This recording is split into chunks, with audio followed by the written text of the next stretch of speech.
Right, welcome to the panel discussion 2019. We are the panel, and basically we are facilitators of the trainer discussion here and all subjects surrounding it. We're here basically to hear your opinions, debate the issues, and talk the talk. So that's why we have invited you guys here. We're not here about who's got the biggest collection or who's got the biggest egos or anything like that. Fuck that, we're not here for that. We're here to talk about the issues and topics that matters most to us, because I guess that's why we're all here. We're all passionate about our kits. We all have views, feelings about the culture, the scene, particularly here in the UK and I guess being London-centric, the shit that goes down here. So with that, there are a few house rules I just want to run by. Those of you that have been here before obviously will know most of them, but for those that haven't, the first rule is please no talking over each other. Let the person finish what they've got to say before you jump in. The second rule is basically whether you agree or disagree with the point of view that's being expressed, respect it for what it is. It's their opinion, it's how they see it. And again, it's the reason why we're here. Please keep your answers short, concise, and precise. No waffling, please. I want to kick off with the reason why we're here.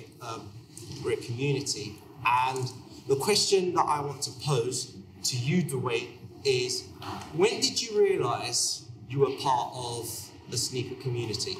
I realised that I was part of the sneaker community when I started to see a lot more people involved in it and being able to chat about it.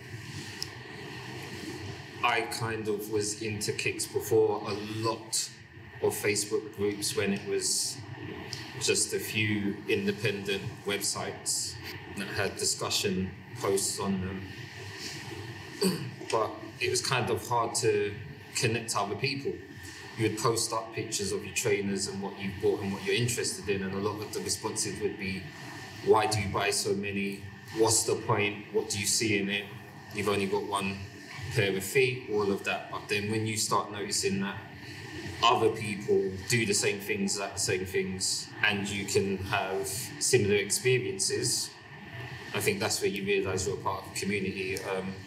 I can point to a lot of people in this room and reference points that we've had discussions, and it's then that you realise, wow, there's a wider community out there that share and hold the same passions as you. And we've all got our varied stories of similar things that have happened regarding trainers before we even met.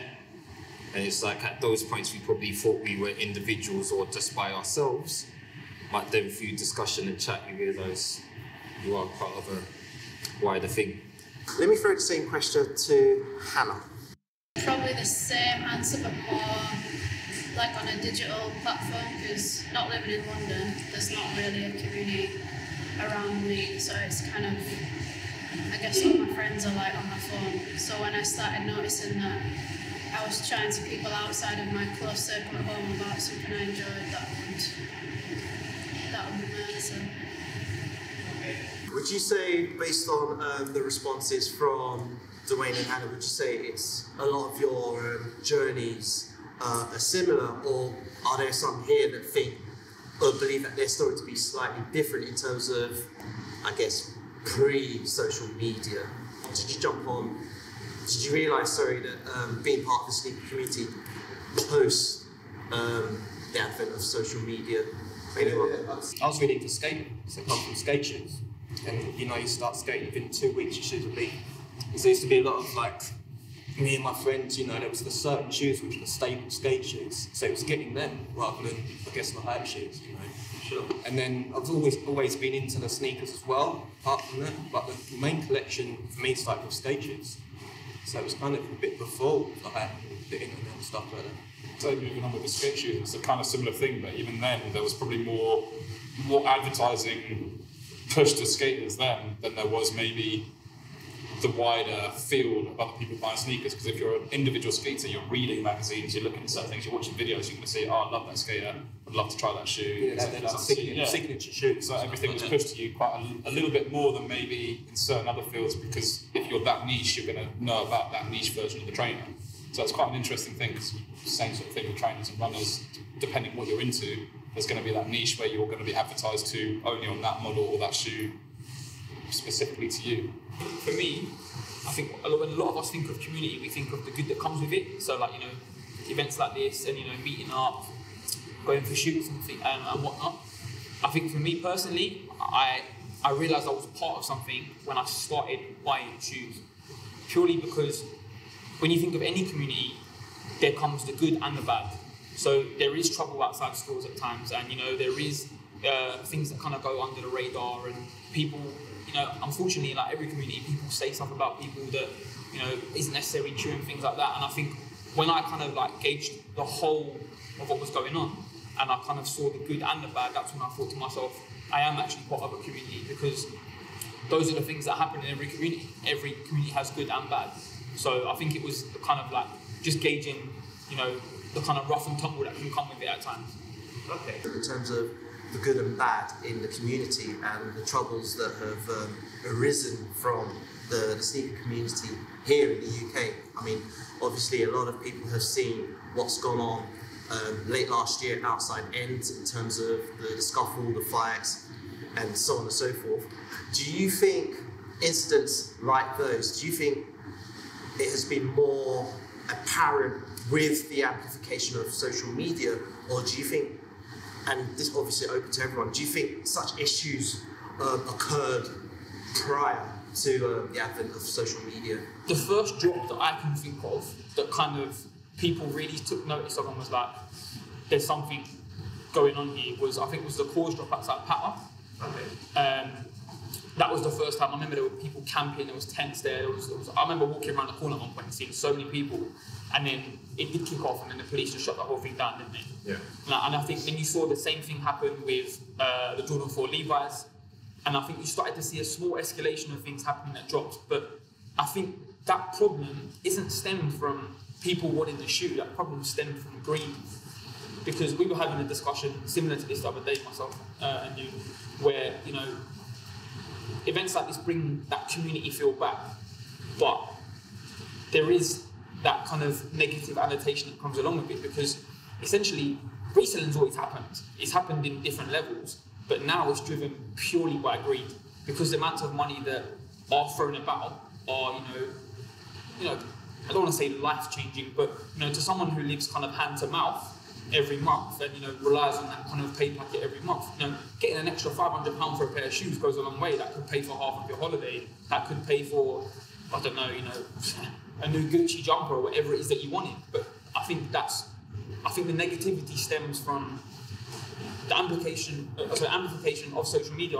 But then again, things were being recorded on mobile phones ever since we've had, cameras on phones. That's when it started. I think stuff happened before that, but it just wasn't, like you said, amplified in the same way. So I'd say, a merge of the two questions that you've asked together, so sneaker community and what happened outside End, I wouldn't associate those two at all. Yeah. Because what happened outside End, community doesn't involve that. That's based on greed and sales and not much else. The majority of those people there are not hustling to get the shoe for themselves because they want to wear it. We all know that. They're doing it to make sure they can pop down to StockX's drop-off, you know what I'm saying? So, whereas when I first got into it, it was based on it was more of a mixture of breaking and sports culture that made me sort of think, oh yeah, what these guys are wearing. Each one of those guys at that time were wearing like crazy kicks, and I was like, they're just amazing. And then that's how I started getting into it. The community followed when I realised that things like Crooked Tongues, sort of like mid-2000s, there was a whole community there of people where you could ask them questions and they would say, yeah, this is dropping at this day, I'll go there and I'll meet you there, I'll make sure you get a pair.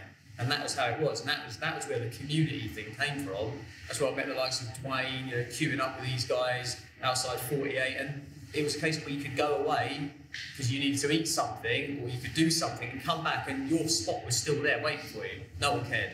So that for me is what echoes the word community, whereas the current status, community isn't a word I'd associate with it at all. I feel going to the defence of those people that was at end that day as well. I don't think all of them were resellers as well from greed. I think some of them were probably people that actually want the kicks, but because they haven't got no other way of getting them but going to line up in those stores, I think they're going to struggle.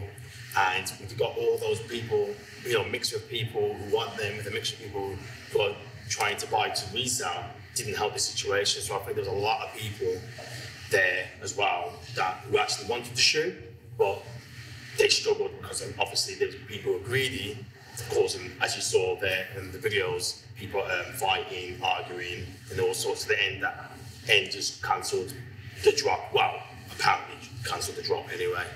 I think with the whole stuff that we see at end, I think they're still a part of the community, and I say that because I remember back in 2008 to about maybe 2011 outside Nike Town, people queuing up for Jordan drops, or like on a Saturday you'd open the store and you knew exactly who was coming in, and they'd hang around for, I don't know, however long after purchasing the shoe, having conversations with you or whatever else, and then they'll dip off, and that was it. But then after a while, I think about 11, 12, that's when we started seeing queues outside Nike Town.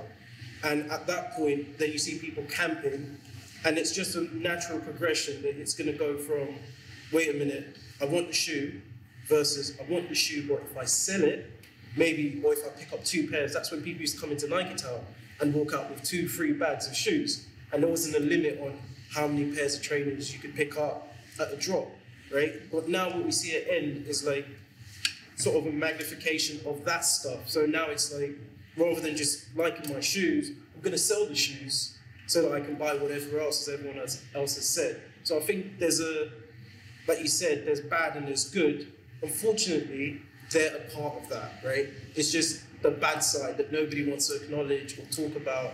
And it's easy to just say, you know what, they're not a part of this, and just castigate them. It's like saying football hooligans. Are they football fans, or are they just looking for a fight? Because they do love their club, but yet they go for a fight, you know, at the same time. That's how I see it. I want to pick up on the point Sunil made in regards to Crooked Tongues. I like to believe, for all of us that are here, Crooked Tongues arguably was the epitome of the sneaker community within the UK in terms of the forum base and the various events that they had going on, whether it be the barbecue or whatever drop. What I want to know is, do you think there's a benefit in terms of attending sneaker events, whether it be Crep City, Sneakerness, whatever, sneaker drops, and if you do find that there is a benefit, what do you actually gain by attending such events? I think so, because I'm from Birmingham and there's hardly any sneaker events that are going on in Birmingham. So, you know, coming down, getting to come to these events, it's allowing me to meet other people that are into kicks just like me. Because in Birmingham, when I was growing up, from, you know, young age up to about, I started in the Facebook groups from 2015. So before then, I didn't really know there was such a big community in the UK. I knew there was, you know, in the US and stuff like that, but I just didn't know how big it was in the UK until I started to join these Facebook groups and start to realise, oh, there's more people that are into kicks just like myself. So going to these events has helped me to meet other people that are just into kicks just like me, and it's allowed me to share that love between everybody and get an understanding. It's helped me with my knowledge as well, because, you know, I feel like I know quite a bit about stuff, like certain brands and stuff like that, but when you meet other people, it just helps your knowledge about understanding a bit more that goes into these brands and certain models and stuff like that. So I think so, definitely. It's helped me by going to these events and attending them and get to meet other people. So yeah, I think so, definitely. Normally just go there to pick up stuff that I want, but then there's always the bonus of like putting names to faces, like people you follow online, and then like Danny earlier, it's like we ended up following each other already, like off our separate trainer accounts. And like Stu, I met Stu at Crep City last summer. So it is about networking and making friends. And then, because I saw Stu was in London this morning, I just dropped him a message saying, like, what are you doing? I've got like an hour or something, you guys the panel thing. And he was like, yeah. So we basically linked up and came here together. So it's just all about networking, putting faces to names, like names to faces, and then just building like friendships and like going from there. Sure. I'm assuming, is that the same for everyone? Does anyone not attend? Disagree slightly here, just in the sense that I do think that events are good, but however, I think the direction of more recent events has changed over the years. Like in the sense that I find that a lot of the events nowadays are just more about selling of kits. And not necessarily people who are passionate about the kicks that they even have or even have the knowledge about the kicks in the first place. So I think, in my opinion, it's slightly different from. So if you were to organise a sneaker event that didn't involve selling or aspect of a financial transaction, what would it look like? I think kind of like an example of what we've got here now, today, with the panel. Like-minded individuals who are passionate about kicks and can conversate and hold their own. Simple as that.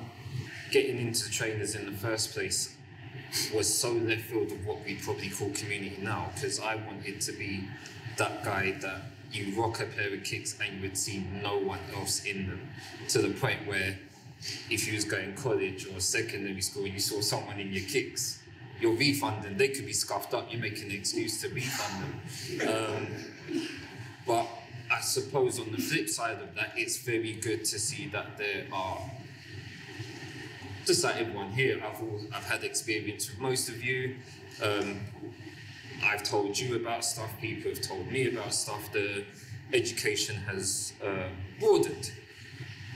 Unfortunately, what we're seeing now with events that are coming up, there's a lot of people that want to go to these events because they just love the trainers. However, I think there's a lot of people that want to be seen at the events because they want to be the man just cause.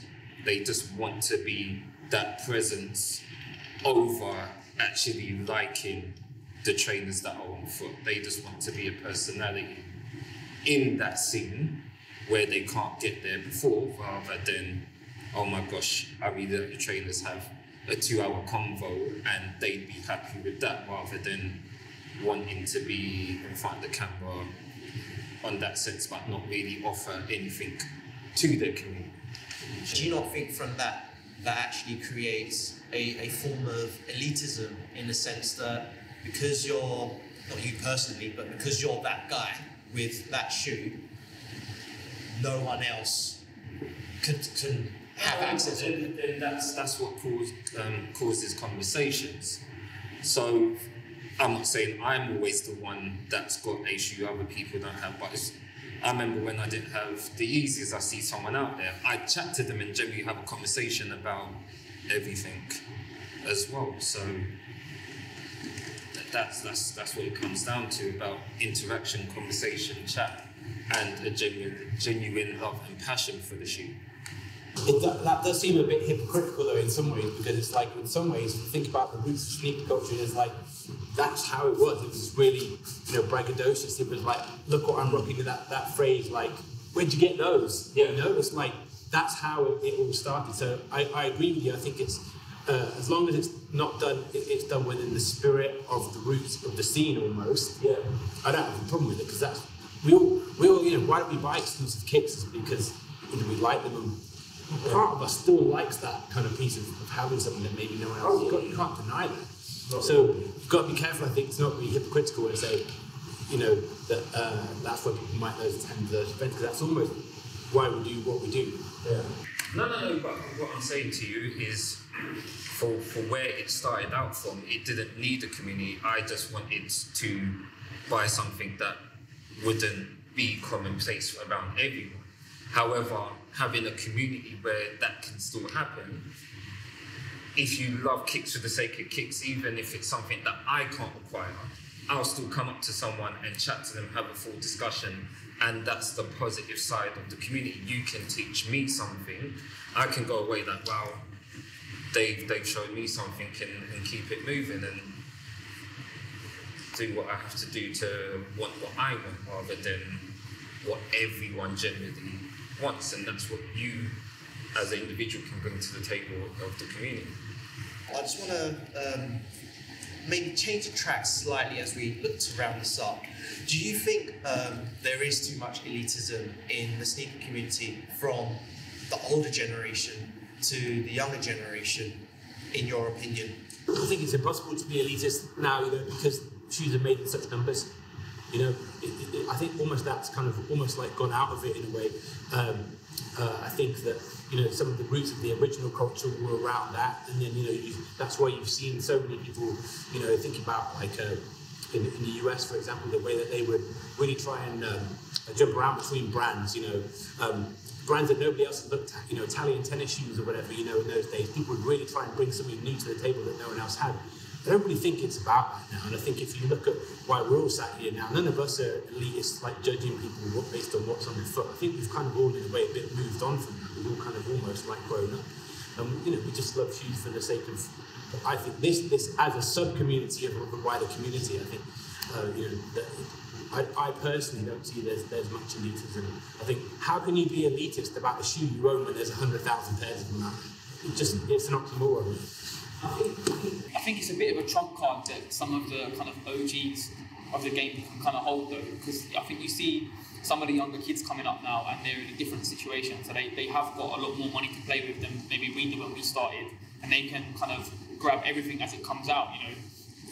Let's be honest, to grab 2 Yeezys in a month, like when I was growing up and I was buying trainers, it was impossible. I didn't have the financial kind of backing to do that in any way, shape or form. But I think it's a bit of a trump card in the sense that, yeah, you can have every Yeezy that's come out this year, that's great, but you don't have these. And the reason you don't have these is because I had these way before you was doing this. So I think in some ways it's a bit of a trump card that some of the older heads can hold at times. Might not do it openly, but I've definitely seen scenarios of like people going, oh yeah, I've got this, this and this, but then maybe someone that's been collecting for 20, 30 years goes, yeah, but you don't have these though. And it's kind of like, and it still does kind of give you that feel of, I'm not saying I do that myself, but it does kind of give you that sense of saying, yeah, what you're doing is great, but you still got a bit of a way to go. Going on from that, would you say that's necessarily elitism, or it's the same in anything, whether you collect, I don't know, cards or cameras or something different? It's the same with anyone. If you're older, obviously you're going to have a more expansive range because you've been collecting for longer. But now we've all realised we've got to the age where look at the selection of shoes here. Everyone's in it for their own style and their own perception of what cool is at the end of the day. It's not necessarily elitism, it's difference and showing your own opinion and style, and it's showing the difference between everyone as well. And I think it creates a respect, because if you look at someone and say, oh, you've got that, how did you get that? It creates a conversation rather than someone going, oh, well, I've been in the game for 20 years, I got them unreleased, yada, yada, yada. It's kind of that. The difference between the two generations is the fact that I think a lot of us bought or started buying trainers because we liked what we liked. Yeah. Whereas I think some of the younger people coming up now buying trainers, don't feel like they can have that mentality, because people are judging on what they wear on their feet, and this whole sense of community, the new sense of community that the youngsters have with social media. I keep saying youngsters, I'm only 28, don't get me wrong, but like some of the younger kids that you see, people are judged, and people do go, oh yeah, they're alright, but they're not the latest Yeezy, they're not the latest Air Max or whatever. But we bought what we liked. Like you said, if you look around this room, there are a number of shoes in here that are underrated that people have bought for their own reasons, and they've bought because they like them. Yeah. That's what we all really got into it. It's having, not all of us are all Nike, some of us different brands, and it is diversity of it and getting certain things which create your own style and opinion of what is cool and what isn't. I think a lot of elitism has been created by a lot of social media, whether it's like getting the most likes or getting the most regrams or getting the most comments on something or getting the most reach. I mean, that's very much a new school thing for the youngers who are coming up, whereas for, not trying to say ageism or anything like that, but for us guys who've been collecting for 15, 20 years, when we were in secondary school, we just bought what we liked. And the whole cliche of wear what you like. Why is that a thing now? Before it wasn't a thing. Now it's like, I've got to wear the best Yeezys, I've got to wear the Off-Whites, I have to wear the Fogs. You know, and social media is a big sort of impact on that kind of elitism that we talk about. Okay. Should the term sneakerhead be frowned upon? Maybe comedians should be used because they're all just trying to fit in and blend into each other. That's an interesting thought. Because like they are, like that's what they do. So their mate's got like this off-white tracksuit that's dreadful because it's off-white, they want it.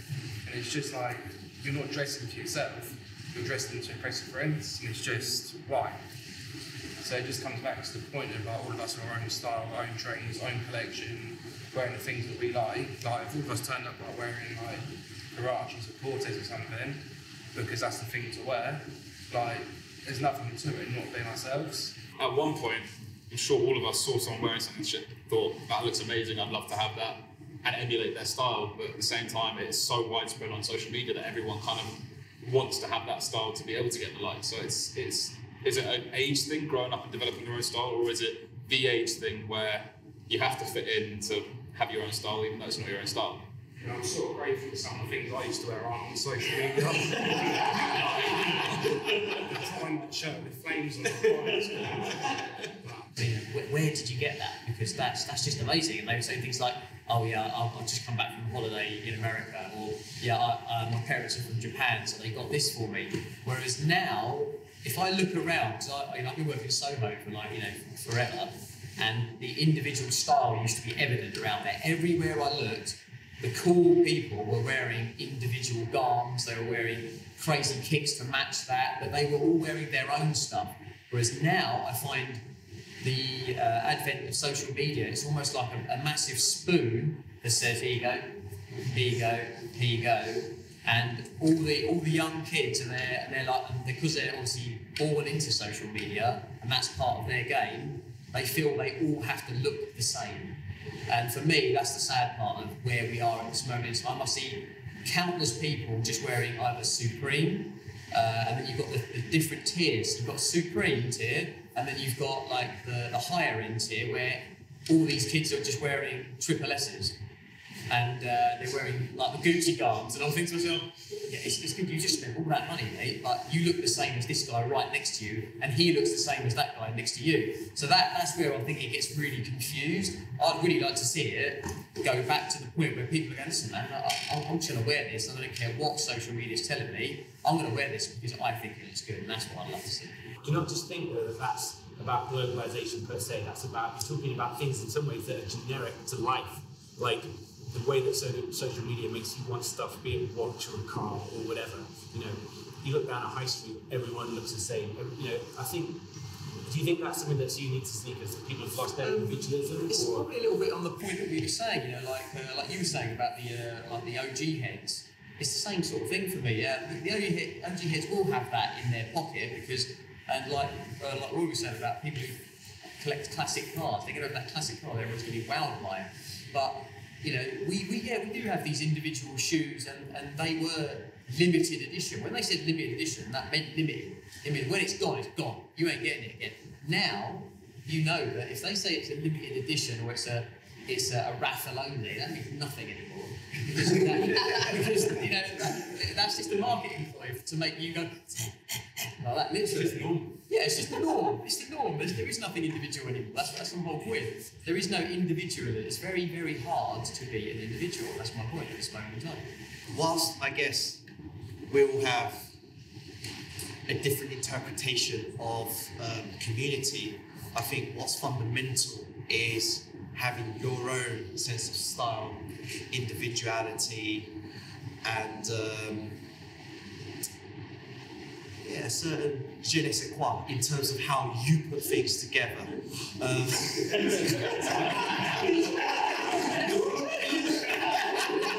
So, I mean, with rounding up this topic, it's been great you guys have touched on. There are many more issues that we will touch on. We're going to take a 5-10 minute break, and 10 minutes